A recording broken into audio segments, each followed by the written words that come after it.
আমি তোরেই ভালোবাসি আর তোরেই ভালোবাসে যাবো, তুই চিন্তা করিস না। আমি ওই রাস্তায় রাস্তায় বিক্রি পাবো, তোর জন্য বসে থাকবো। যৌনকর্মী প্রেমিকার সাথে বন্ধুর মোবাইল ফোনে কথা বলা কিছুতেই মেনে নিতে পারতেন না রানা। এ নিয়ে গোলযোগের সূত্রপাত।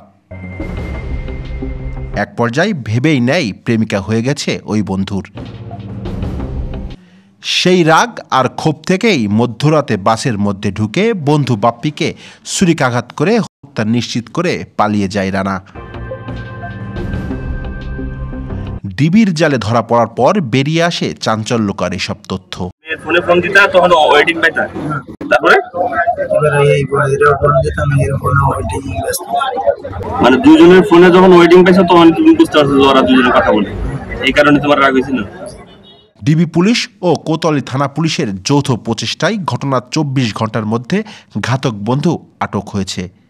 নিহত বাপ্পি সর্দার গোপালগঞ্জ কাশিয়ানী উপজেলার শঙ্করপাশা গ্রামের ইদ্রিস সর্দারের ছেলে, আর ঘাতক রানা যশোর সদর উপজেলার হুগলিডাঙ্গা গ্রামের মৃত আরিফুল সর্দারের ছেলে। রানা সর্দার ও বাপ্পি সর্দার দুজনেই সর্দার পরিবহনের 2টি গাড়িতে হেলপারি করতেন।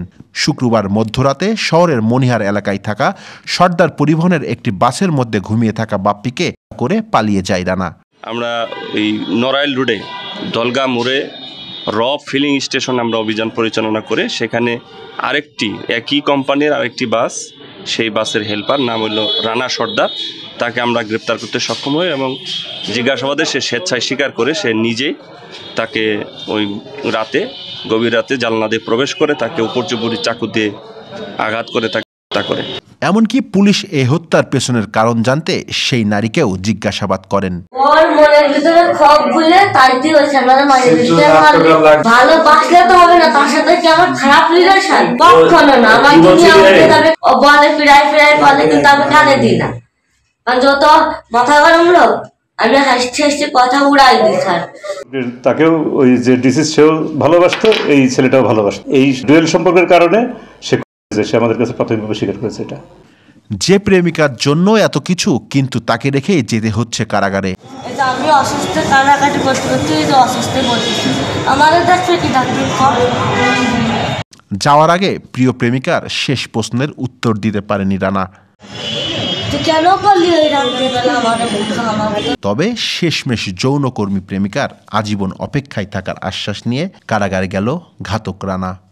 আমি তোরেই ভালোবাসি আর তোরেই ভালোবাসে যাবো, তুই চিন্তা করিস না।